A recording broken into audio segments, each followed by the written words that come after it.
स्वः तत्सवितुर्वरेण्यं भर्गो देवस्य धीमहि धियो यो नः प्रचोदयात्।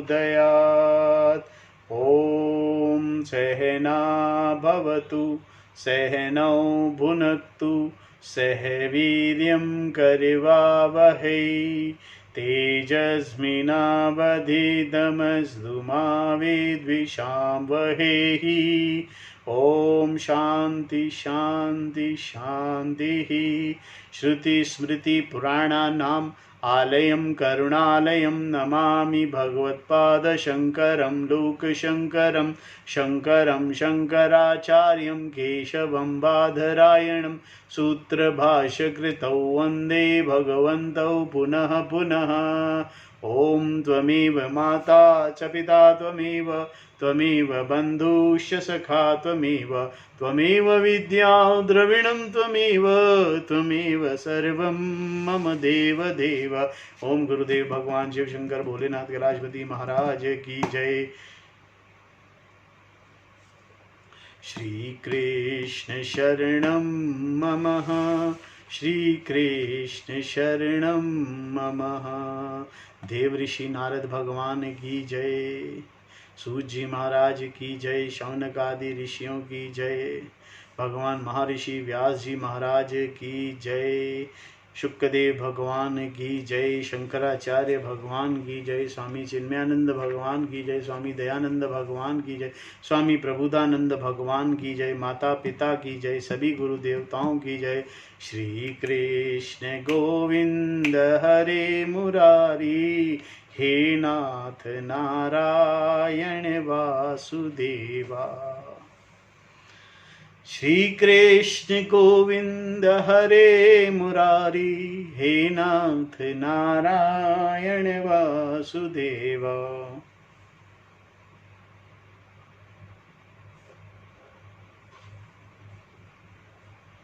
श्रीमद् भागवत कथा के अंदर पंचम स्कंध और पंचम स्कंद में महाराज भरत के चरित्र के बारे में हम पढ़ रहे थे।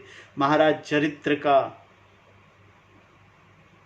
अध्याय 7वां है और महाराज भरत जो है वो सब कुछ त्याग कर वन में संन्यास ग्रहण कर लेते हैं और वहाँ पर वो भगवान की आराधना में लग जाते हैं, भगवान को प्राप्त करने जानने समझने के लिए।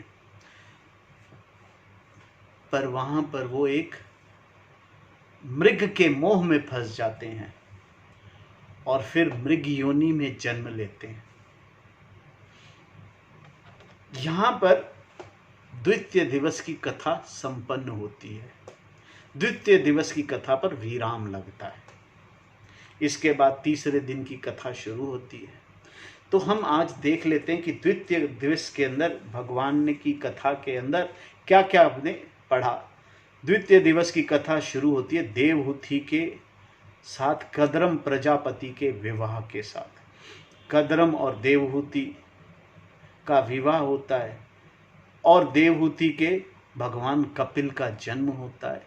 भगवान कपिल जो हैं वो सांख्य ज्ञान देते हैं। सांख्य ज्ञान यहाँ पर वेदांत से मतलब है। वो वेदांत का ज्ञान देते हैं, वेदों का संपूर्ण ब्रह्म का ज्ञान देते हैं। और ये ज्ञान वो अपनी माता को देते हैं सबसे पहले।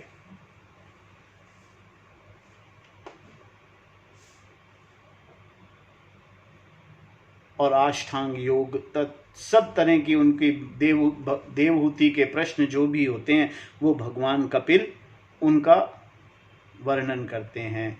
महद आदि भिन्न भिन्न तत्वों की उत्पत्ति का वर्णन, प्रकृति और पुरुष के विवेक से मोक्ष की प्राप्ति का वर्णन करते हैं।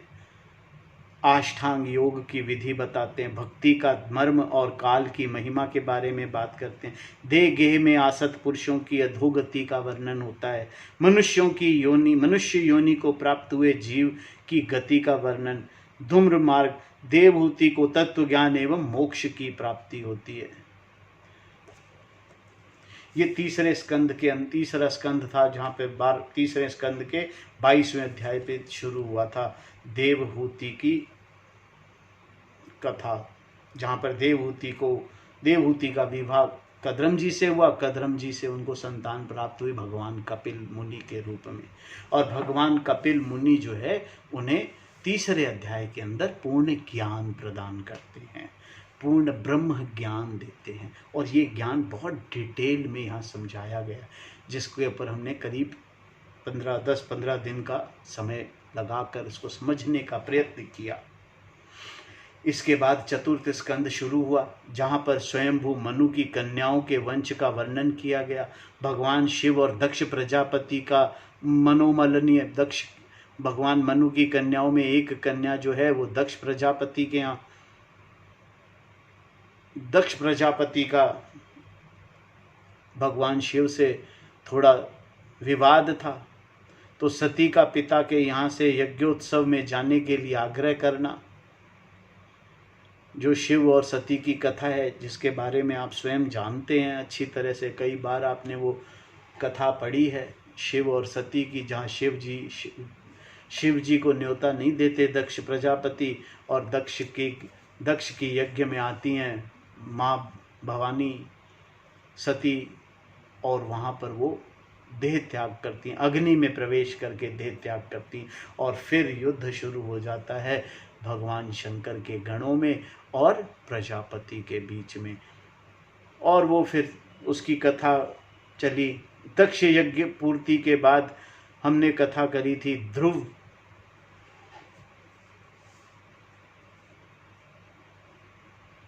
यज्ञ की पूर्ति कराते हैं ब्रह्मा जी, कहते हैं नहीं भगवान आप छोड़ दो इन्हें, और दक्ष की यज्ञ की पूर्ति होती है। और दक्ष की यज्ञ की पूर्ति के बाद ध्रुव की कथा आरंभ होती है।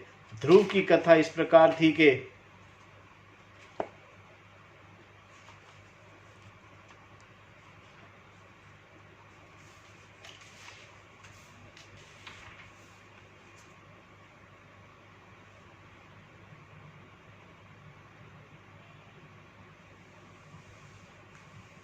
महारानी शत्रुपा और स्वयंभू मनु उनके पुत्र थे उत्तानपाद और प्रियव्रत।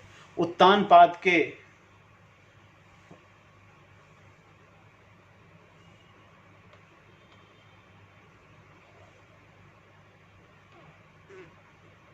दो पत्नियां थी, सुरुचि और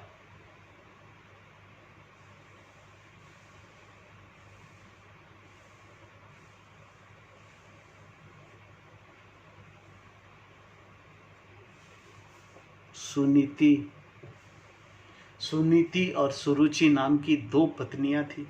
इन दो पत्नियों का अभिप्राय हमने जाना था। सुनीति मने सही बुद्धि, सही विचार, और सुरुचि मने वासनाएं, भोग विलास। तो ये दो पत्नियां थी। सुनीति के पुत्र हुए ध्रुव, और ध्रुव को जो है वो पिता की गोद में स्थान नहीं मिलता, और फिर वो जाते हैं ध्यान करने, भगवान से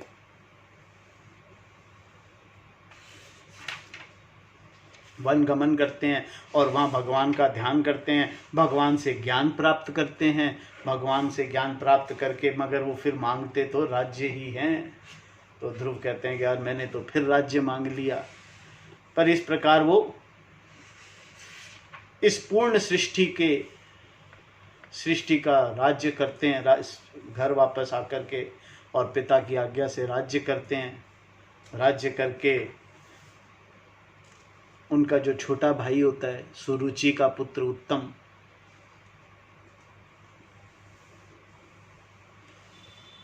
वो यज्ञों द्वारा मारा जाता है, और उसके मृत्यु का बदला लेने ध्रुव जी यज्ञों के साथ युद्ध करने पहुंच जाते हैं।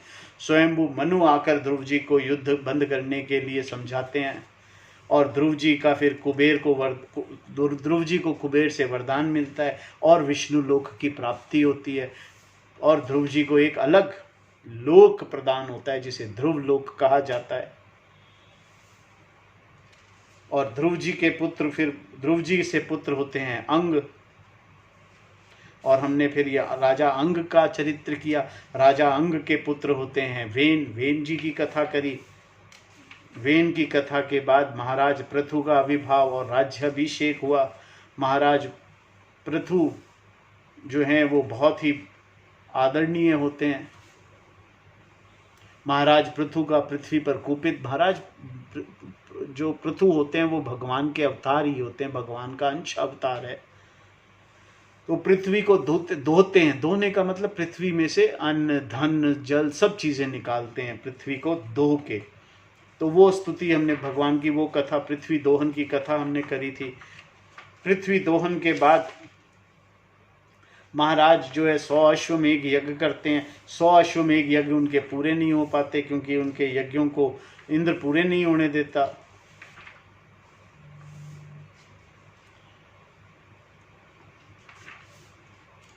फिर यहाँ महाराज पृथु जो है सनकादि ऋषियों से ज्ञान प्राप्त करते हैं। पृथु की वंश परंपराओं के बारे में हमने आगे कथा करी थी। और महाराज पृथु से पुरंजनोपाख्यान का आरंभ हुआ था। पुरंजन और किस प्रकार 9 द्वार वाली नगरी के अंदर ये जीवीय पूर्ण ज्ञान की बात हमने की थी। और इसके बाद उनके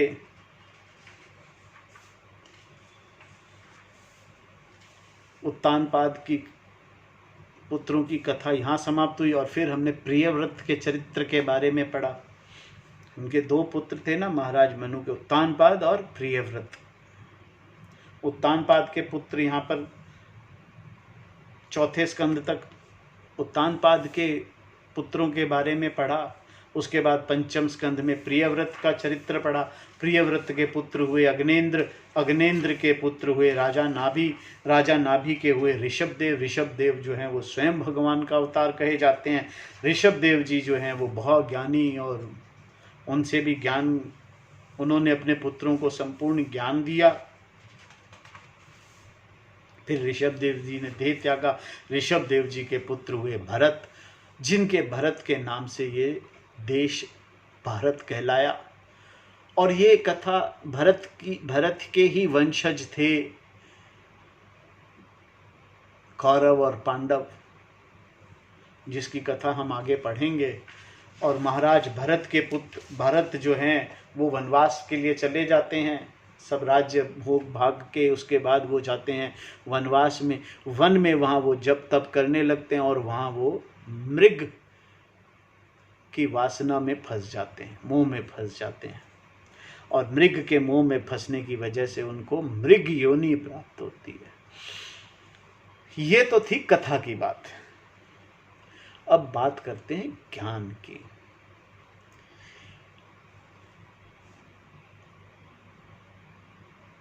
बिना, देखिए भरत जी ने किस प्रकार सन्यास लिया या नहीं लिया या क्या किया इसके बारे में नहीं, पर सन्यास जो है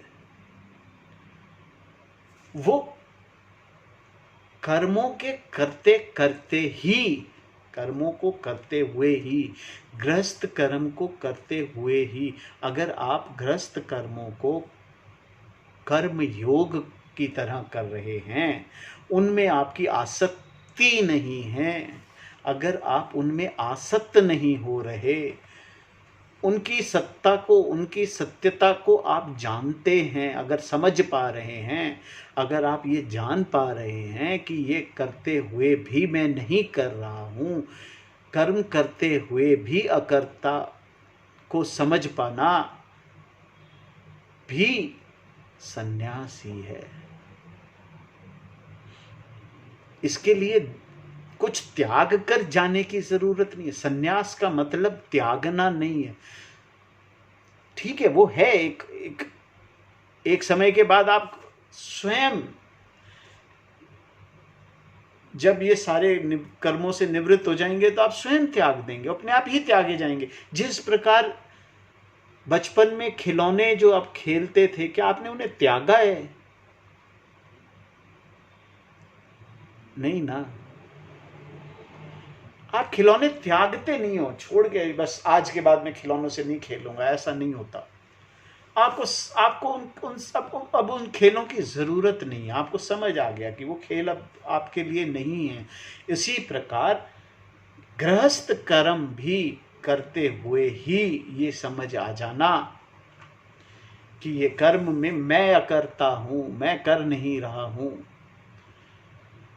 जब ये ज्ञान हो जाए तो संन्यास है और ये कर्म अपने आप छूट जाएंगे, छोड़ने की जरूरत नहीं है, कुछ छोड़ना नहीं है। इस बात को समझना ही ज्ञान है। तो भरत जी ने जो है वो अब किस लिए, किस प्रकार उनके मन में किस प्रकार मृग के लिए मोह उत्पन्न हुआ, ये इस कथा के अंदर लिखा कहीं नहीं गया कि क्यों उनको मोह होना नहीं चाहिए था। एक ज्ञानी को मोह होने का मतलब ही नहीं होता, उठ सकता। एक ज्ञानी को मोह हो ही नहीं सकता। अगर वो पूर्ण ज्ञानी होगा तो मोह नहीं होगा, और अगर उसको मोह हो गया तो वो ज्ञानी नहीं है। देखिए ये सत्य बात है, आप चाहे मुझे इस बारे में जो मर्जी कह लीजिएगा। यहाँ पर इस प्रकरण में या तो भरत जी को ज्ञान नहीं हुआ था, पूर्ण ज्ञानी नहीं थे, या ये मोह किस प्रकार हुआ ये इसमें लिखा कहीं नहीं गया। आश्चर्य की बात है कि एक ज्ञानी को मोह कैसे हो जाए, इसका मतलब उन्हें ज्ञान नहीं हुआ था, और उस ज्ञान के न होने की वजह से उन्हें मोह हुआ। देखिए पूर्ण ज्ञान होना अति आवश्यक है। अगर मोह हो जाता है तो फिर आप फिर जन्म लेते हैं, चाहे आपने कितनी पढ़ाई कर रखी हो, वो पढ़ाई आगे काम आती है। इसी में मेरा ख्याल है आगे कथा के अंदर भी यही बात आगे चलेगी कि भरत जी जो हैं वो अपने ज्ञान को फिर पूर्ण करते हैं। ज्ञानी पूर्णता को समझते हैं। तो वो 9वें अध्याय के अंदर अब हम आगे पढ़ेंगे। इससे ये बात बड़ी क्लियर होती है कि सिर्फ ज्ञान ही संन्यास है, और अलग संन्यास कुछ नहीं है। कुछ त्यागना, कुछ छोड़ना, कर्मों को छोड़ देना, कर्म करना छोड़ देना ज्ञान संन्यास नहीं है। वो अपने आप ही छूट जाएंगे, सब कुछ अपने आप धीरे धीरे छूट जाता है। ज्ञान से अगर छूट जाए, ज्ञान से छूट जाए तो फिर दोबारा नहीं, आप दोबारा अपने खिलौनों से थोड़ी खेलते हैं। वो वीडियो गेम, हमारे ज़माने में एक वीडियो गेम आया कर, अब उन वीडियो गेम्स की ज़रूरत भी नहीं, अब आते भी नहीं है। एक वीडियो गेम आया करता था जिसका नाम होता था डोंकी कॉन्ग। मेरे पास ना था ना मुझे ध्यान है, बस उसका नाम पता है, एक डोंकी कॉन्ग होता था। सब डोंकीज की तरह उसमें लगे रहते थे, खट खट खट खट खट खट खट खट आवाज़ आती थी उसमें से। अब उसकी ना तो ज़रूरत है और ना ही वो आजकल आता है। आजकल दूसरे बहुत सारे वीडियो गेम्स आते हैं, मोबाइलों पर गेम्स में बच्चे लगे रहते हैं। जब समझ आएगी तब छोड़ देंगे वो भी। उन्हें समझाना ज़रूरी है कि ये बहुत ज़्यादा साथ देने वाले नहीं, आंखें खराब हो जाएंगी, ये समझाना ज़रूरी है। पर वो छोड़ अपने आप देंगे। मुझे याद है जब बच्चे छोटे होते हैं तो कार्टून के पीछे कार्टून पिक्चरें देखते हैं, फिर धीरे धीरे उनका मोह ख़त्म हो जाता है। फिर कार्टून चलता रहता है, वो देखते भी नहीं है उन कार्टूनों की तरफ, कार्टून पिक्चरों की तरफ देखते भी नहीं है। तो ये है छोड़ना, इसे कहते हैं छोड़ना। कर्म करते हुए भी कर्म ना करना, अकर्ता होना, वो है छोड़ना। कर्म हो रहा है, कर्म कर रहे हैं, आप अपनी ड्यूटी करते जा रहे हैं, लेकिन आप नहीं कर रहे, ये जानते हैं आप कि मैं नहीं कर रहा, इसको कहते हैं छोड़ना। ये है संन्यास।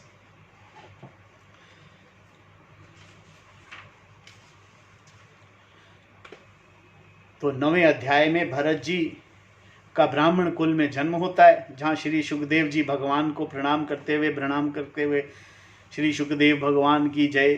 श्री सुखदेव भगवान जी कहते हैं, राजन, आंगिरस गोत्र के में शम दम तप स्वाध्याय वेद ध्यान त्याग अतिथि आदि को अन्न देना, संतोष तितिक्षा विनय विद्या कर्म विद्या अनुसूया दूसरे वर्णों में दोष न ढूंढना, आत्मज्ञान आत्म के कर्तव्य और भोक्तृत्व का ज्ञान एवं आनंद, धर्म पालन जनित सुख, सभी गुणों से संपन्न एक श्रेष्ठ ब्राह्मण थे आंगिरस। आंगिरस गोत्र में एक ब्राह्मण थे। उनकी बड़ी स्त्री से उन्हीं के समान विद्याशील, आचार, रूप और उदारता आदि गुण वाले 9 पुत्र हुए तथा छोटी पत्नी से एक ही साथ एक पुत्र और एक कन्या का जन्म हुआ। इन दोनों में जो पुरुष था वह परम भागवत राज शिरोमणि भरत ही थे। वे मृग शरीर का परित्याग करके अंतिम जन्म में ब्राह्मण हुए थे, ऐसा महापुरुषों का कथन है। उन्होंने मृग जन्म लिया, मृग जन्म लेकर के उसे त्यागा कि कैसे मैं इसमें फंस गया, और फिर ब्राह्मण के यहाँ जन्म लिया, ऐसा महापुरुषों का कथन है। इस जन्म में भी भगवान की कृपा से अपनी पूर्व जन्म परंपरा का स्मरण रहने के कारण वह इस आशंका से ही कहीं फिर भी विघ्न उपस्थित न हो जाए, अपने स्वजनों के संग से भी बहुत डरते थे।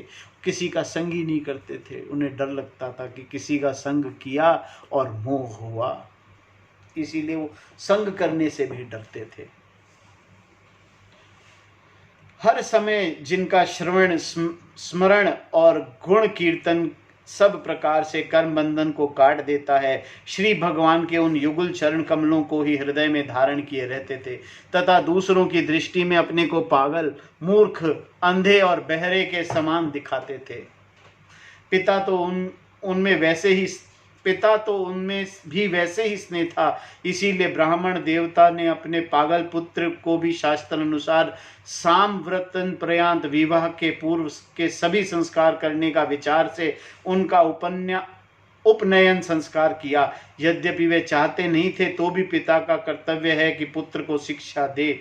उस शस्त्र विधि के अनुसार उन्होंने शौच, आचमन आदि आवश्यक कर्मों की शिक्षा दी, किंतु भरत जी तो पिता के सामने ही उनके उपदेश के विरुद्ध आचरण करने लगते। पिता चाहते थे कि वर्षा काल में इस वेद ध्यान आरंभ कर दूं, किंतु वसंत और ग्रीष्म ऋतु के चैत्र, वैशाख, ज्येष्ठ और आषाढ़ 4 महीनों तक पढ़ाते रहने पर भी वे इन्हें व्याहृति और शिरोमंत्र प्रणव के सहित त्रिपदा गायत्री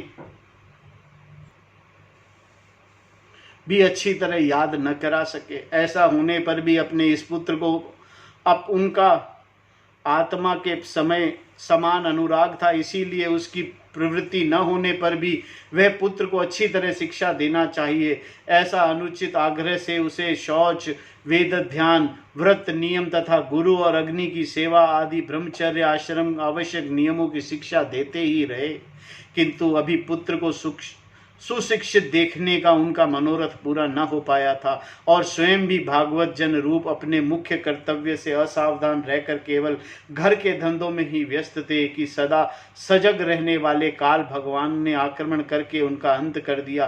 तब उनकी छोटी भार्या अपने गर्भ से उत्पन्न हुए दोनों बालक अपनी सौत को सौंपकर स्वयं सती होकर पति लोक को चली गई।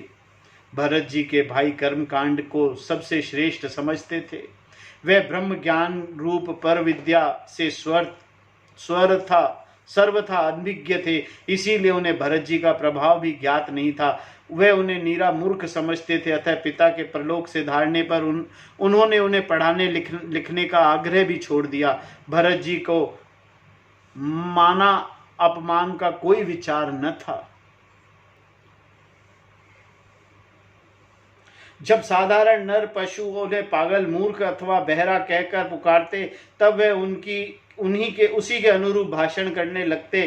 कोई भी उनसे कुछ भी काम कराना चाहता तो वे उसकी इच्छा के अनुसार कर देते। बेगार के रूप में, मजदूरी के रूप में मांगने अथवा बिना मांगे जो भी थोड़ा बहुत अच्छा या बुरा अन्न उन्हें मिल जाता उसी को जीभ से जरा भी स्वाद न देखते हुए खा लेते।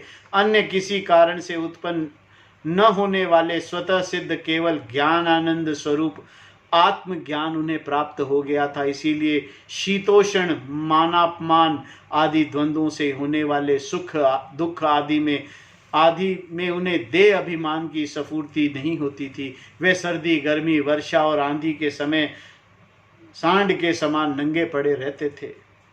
उन्हें सभी अंग हष्ट पुष्ट एवं गठे हुए थे। वे पृथ्वी पर ही पड़े रहते थे, कभी तेल उपटन आदि नहीं लगाते थे और ना कभी स्नान ही करते थे।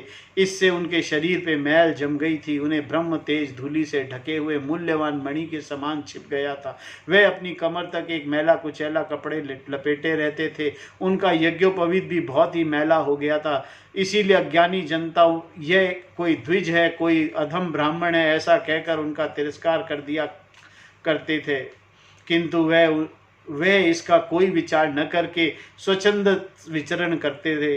दूसरों की मजदूरी करके पेट पालते देख जब उन्हें अपने भाइयों ने खेत में की क्यारी ठीक करने में लगा दिया, तब वे उस क्यारी कार्य को भी करने लगे। परंतु उन्हें इस बात का कुछ भी ध्यान न था कि उन क्यारियों की भूमि समतल है या ऊंची नीची, अथवा छोटी है या बड़ी। उनके भाई उन्हें चावल की कणी, खली, भूसी, भुने हुए उड़द अथवा बर्तनों में लगी हुई जले अन्न की खुरचन जो कुछ भी दे देते, उसी को अमृत के समान खा लेते थे।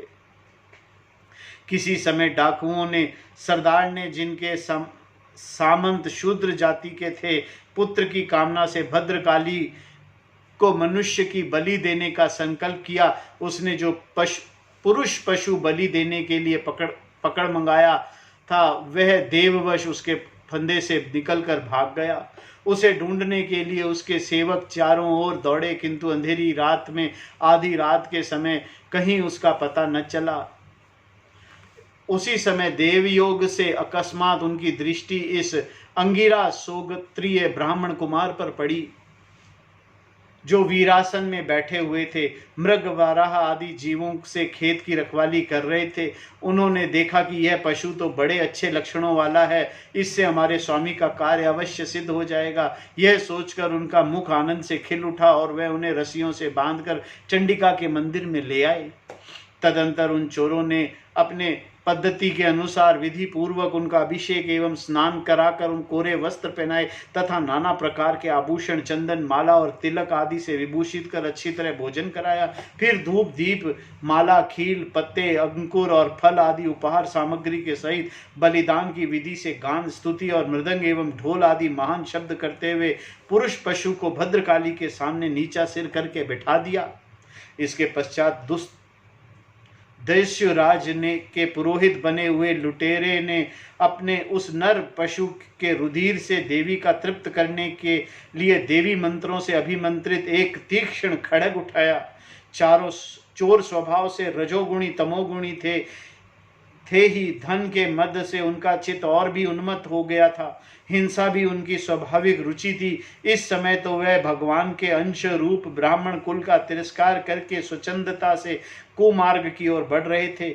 आपत्ति काल में भी जिससे हिंसा का अनुमोदन किया गया है, उसे भी वे ब्राह्मण वध का सर्वथा निषेध है, तो भी वह साक्षात ब्रह्म भाव को प्राप्त हुए वैरहीन तथा समस्त प्राणियों के सूर्द एक ब्रह्म ऋषि कुमार की बलि देना चाहते थे। यह भयंकर कुक्रम देखकर देवी भद्रकाली के शरीर में अति दुस्साह ब्रह्म तेज से दाह होने लगा और एकाएक मूर्ति को फोड़कर प्रकट हो गई। अत्यंत असहनशीलता के और क्रोध के कारण उनकी भौहें टेढ़ी हुई थी और कराल दाढ़ों में चढ़ी हुई उनकी लाल आंखों के कारण उनका चेहरा बड़ा भयानक जान पड़ता था। उनके उस विकराल वेश को देखकर ऐसा जान पड़ता था मानो वह संसार का संहार कर डालेंगी। उन्होंने क्रोध से तड़क कर बड़ा भीषण अट्टहास किया और उछलकर उस अभिमंत्रित खड्ग से ही उन सारे पापियों के सिर उड़ा दिए और अपने गणों के सहित उनके गले से बहता हुआ गरम गरम रुधिर आसव पीकर अति उन्मत्त हुए ऊंचे स्वर में गीत गाती और नाचती हुई उन सिरों की गेंद बनाकर खेलने लगी। सच है, महापुरुषों के प्रति किया हुआ अत्याचार रूप अपराध जिस प्रकार ज्यों का त्यों अपने ही ऊपर पड़ता है। परीक्षित, जिनकी देह अभिमान रूप सुदृढ़ हृदय ग्रंथि छूट गई है, वे समस्त प्राणियों के सुहृद एवं आत्मा तथा वैरहीन हैं। साक्षात भगवान ही भद्रकाली आदि भिन्न भिन्न रूप धारण करके अपने कभी न चूकने वाले कालचक्र रूप श्रेष्ठ शस्त्र से जिनकी रक्षा करती हैं, जिन्होंने भगवान के निर्भय चरण कमलों का आश्रय ले रखा है, उन भागवत भक्त परमहंसों के लिए अपना सिर कटने का अवसर आने पर भी किसी प्रकार व्याकुल न होना, यह कोई बड़े आश्चर्य की बात नहीं है। ये कथा है, इसमें बहुत ज़्यादा इन्वॉल्व होने की ज़रूरत नहीं है। कथा को कथा की तरह से हमने पढ़ा और कथा की तरह से आप सुनिए कि इस प्रकार से उनका भरत का जन्म हुआ ब्राह्मण के घर में, और ब्राह्मण के घर में उन्होंने कोई भी शिक्षा दीक्षा ग्रहण करने का उनको ज़रूरत भी नहीं थी, क्योंकि उनको पूर्वाभास था, पूर्व जन्मों का आभास था, और उनको ज्ञान था उन सब चीज़ों का। पर वो आगे ताकि मोह में ना पड़ जाऊं, इसीलिए किसी भी चीज़ से, किसी भी वस्तु में, किसी भी दूसरे जीव में आसक्त नहीं हुए। ये कथा है, ये 9वीं कथा है। 10वीं कथा के अंदर जड़ भरत और राजा राहुगण की भेंट, ये भी एक कथा है, जहाँ राजा राहुगण जो है वो जा रहे हैं, उनकी पालकी का, एक आदमी जो है वो पालकी उठाते उठाते थक जाता है, तो वो यही है ना,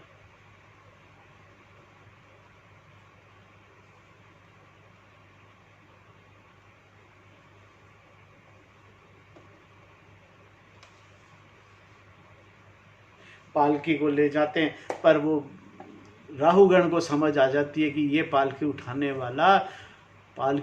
वाला नहीं है, ये कोई महाज्ञानी है। तो फिर राजा राहुगण को भगवान भरत जो है उपदेश देते हैं, वो उपदेश ज्ञान है, वो हम करेंगे। तो आज की कथा को हम यहीं विराम देते हैं, आगे की कथा को हम कल करेंगे। ओम नमो भगवते वासुदेवाय। ओम नमो भगवते वासुदेवाय। ओम नमो भगवते वासुदेवाय। आरती अति पावन पुराण की, धर्म भक्ति विज्ञान खान की। आरती अति पावन पुराण की, धर्म भक्ति विज्ञान खान की। महापुराण भागवत निर्मल शुक मुख विगलित निगम कल्प फल, परमानंद सुधारसमय कल लीलारति रस रस निधान की। आरती अति पावन पुराण की, धर्म भक्ति विज्ञान खान की। कलिमल मथनि त्रिताप निवारिणी, जन्म मृत्युमय भव भय हारिणी। सेवत सतत सकल सुख कारिणी, सौमौषधि हरिचरित गान की।